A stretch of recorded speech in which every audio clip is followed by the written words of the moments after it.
સરકારશ્રીનું આયોજન છે. ભોળાનાથના પોસ્ટર લગાડવામાં આવ્યા છે. બધા મેળો કરે છે. નાના નાના બાળકો સેવા કરે છે.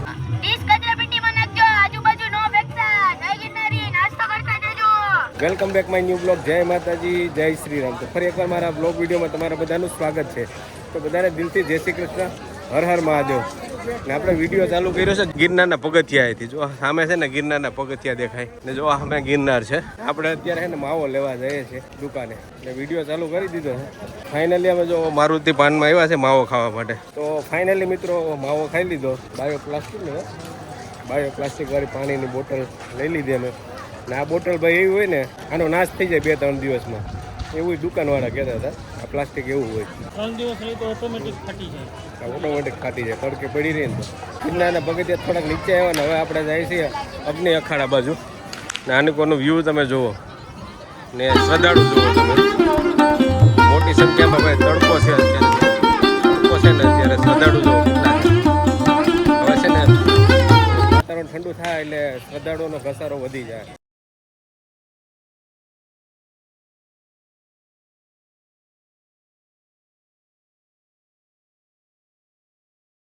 બાકી આ વર્ષે છે ને મેળાને ડેકોરેટ બહુ મસ્ત કર્યો છે. જોવો આ બાજુ તો એટલું સરસ ડેકોરેટ કરવામાં આવ્યું છે. કારણ કે આખેલે છે ને સરકારશ્રીનું આયોજન છે એટલે ડેકોરેટ બહુ મસ્ત કર્યું છે. આ શંકર બાપાની લિંગ છે ને એ નવેહરથી બનાવી છે. રાત્રે છે ને લેઝર શો હોય. લેઝર શો જો આ લિંગની અંદર છે ને ભોળાનાથની લિંગની અંદર લેઝર શો હોય. અત્યારે આપણે પૂગ્યા છે ભવનાથ મહાદેવની નજીક પૂગી ગયા છે. જો અહીં છે ને ભવનાથ મહાદેવનું મંદિર છે અહીં બાજુમાં. હું તો ભવનાથ મહાદેવના દર્શન કરી આવ્યો છું. મારી પાછળ ભવનાથ મહાદેવનું મંદિર છે અને તમારે દર્શન કરવા આવવા હોય ને તો રૂબરૂ આવવું પડે ભાઈ. કારણ કે અહીં છે ને કેમેરો એલાઉડ નથી. બાકી જો મસ્ત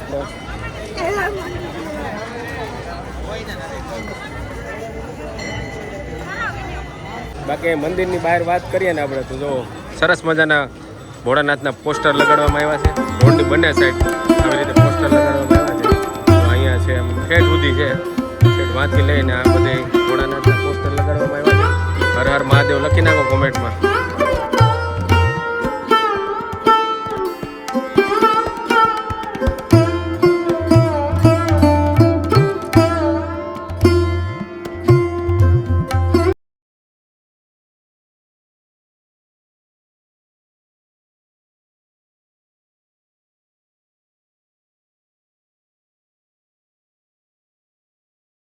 ભવનાથ મહાદેવના દર્શન કરી આવ્યા. હવે છે ને આમ ભારતીય આશ્રમ બાજુ જવું છે. એક મિત્રો આવ્યા છે ને તો મળતા આવીએ. આપણે અત્યારે છે ને ભારતીય આશ્રમની બાજુમાં છીએ. પણ અહીં છે ને ભાઈ દર વર્ષે છે ને ફજીત ફારકાન એવું હોય. આ વર્ષે છે ને એ લોકોને કંઈ સરકારે છૂટી આપી નથી એટલે એ કંઈ છે નહીં. આખેલા જોવાય મેદાન આખું સાફ છે. ને આપણે પૂગવા આવ્યા છે ભારતીય આશ્રમ. જો સામે છે ને ભારતીય આશ્રમ છે.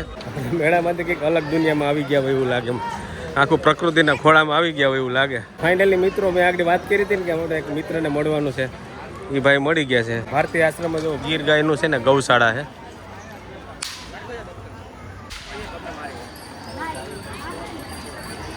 એ પહેલા સાઈડમાં રહીજો. એ બેન સાઈડમાં રહીજો.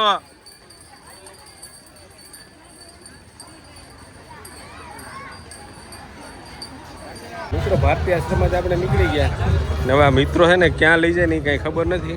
રાધેશ્યામના ગોલા વગર છે ને મેળો અધૂરો કહેવાય. જો અહીં છે ને કીર્તિદાનનો ઉતારો છે. VVIP છે ને ભજન મહોત્સવ જો અહીંયા હાલે છે. આ રોડ ઉપર લક્ષ્મણ બારોટનો ઉતારો છે. રામદાસ ગોંડલિયાનો ઉતારો છે ને ઓલા મસ્કન બાપુ મહેન્દ્રગીરી બાપુનો પણ ઉતારો આગળ આવેલો છે. એ આ બધા ઉતારા છે ને આ રોડ ઉપર જ આવેલા છે. ભજન આરાધક રામદાસ ગોંડલિયાનો ઉતારો જો અહીંયા આવેલો છે.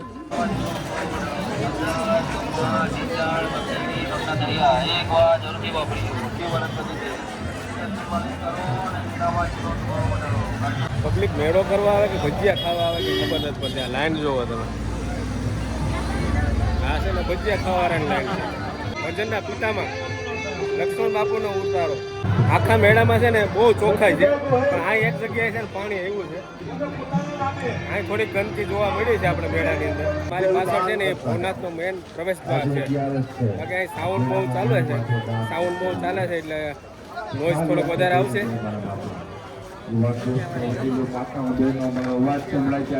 બાકી અહીં લાઈન જોવો, આ બધા ગાંઠિયા ખાવા આવ્યા છે. બાકી આ મેળાને છે ને કેસરી રંગ આપવામાં છે ને સરકારે 25-30 કરોડનો ખર્ચો કર્યો છે.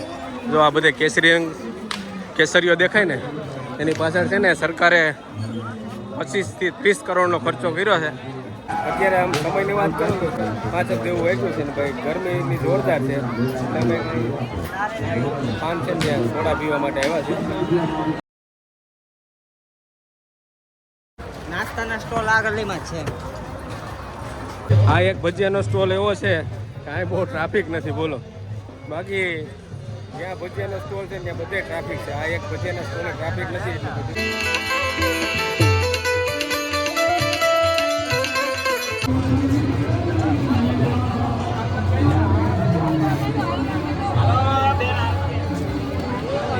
સૌથી નાની ઉંમરના બાળકો ભાઈ જો સરસ મજાનું કામ કરે છે, પાણી પાવાનું કામ કરે છે.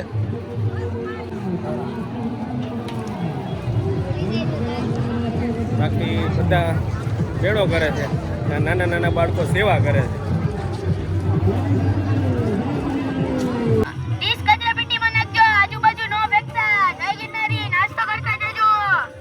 એવડો છોકરો ભાઈ સેવા કરે છે, જોવો તો કરે. ભજીયાનો સ્ટોલ છે, અહીંયાથી લાઈવ ભજીયા બને છે ને જો અહીં નાસ્તો આપવામાં આવે છે.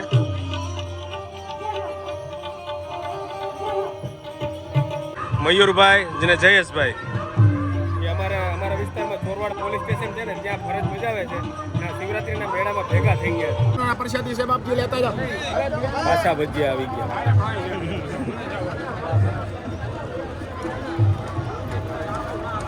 અહીંયા છે ને ભાઈ બધાથી અલગ પાવભાજી રાખેલી છે. લાઈનમાં જવું જોઈએ. ગરમા ગરમ પાવભાજી લાઈવ સીધી.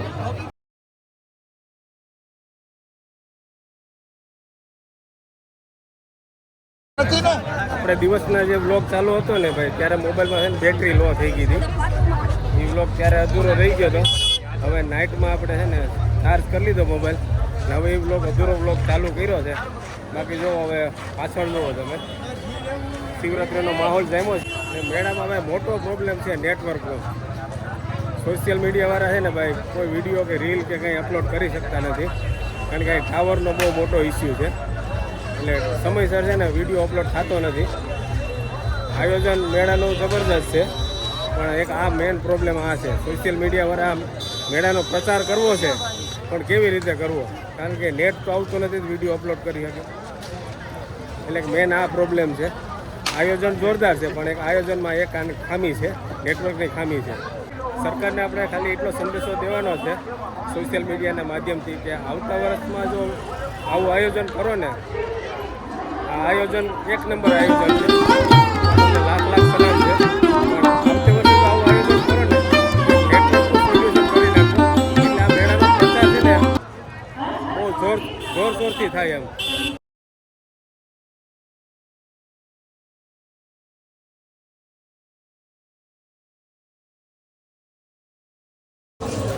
એક બીજો પ્રોબ્લેમ એ છે પણ એ પ્રોબ્લેમ તો સોલ્વ ના થાય, કારણ કે આ જ્યાં બધે સાઉન્ડ વગડે છે ને એ સાઉન્ડ અમારા વિડીયોમાં આવી જાય ને એટલે અમારે છે ને કોપીરાઇટ આવે. એટલે એ મોટો પ્રોબ્લેમ છે પણ એ પ્રોબ્લેમ તો સોલ્વ ના થાય, કારણ કે આ ભક્તિભાવનો મેળો છે ભાઈ. બધે ભજન કીર્તન એ બધું ચાલુ હોય એટલે એ તો સાઉન્ડ તો ચાલુ રાખવું. તો અમારે વિડીયો બનાવવા માટે છે ને એવી જગ્યા ઉપર આવવું પડે ને કે જ્યાં સાઉન્ડ કે કાંઈ વાગતું ના હોય એવી જગ્યાએ આવવું પડે. જો અત્યારે જે હું વિસ્તારમાં છું ને અહીં કોઈ જાતનું સાઉન્ડ આવતું નથી, અહીં જો એટલું બધી પબ્લિક પણ નથી એટલે મારે એવી જગ્યા ઉપર આવવું પડે વિડીયો બનાવવા માટે. અહીં કોઈ જાતનું સાઉન્ડ નથી વાગતું. જો પબ્લિક એ ઓછું છે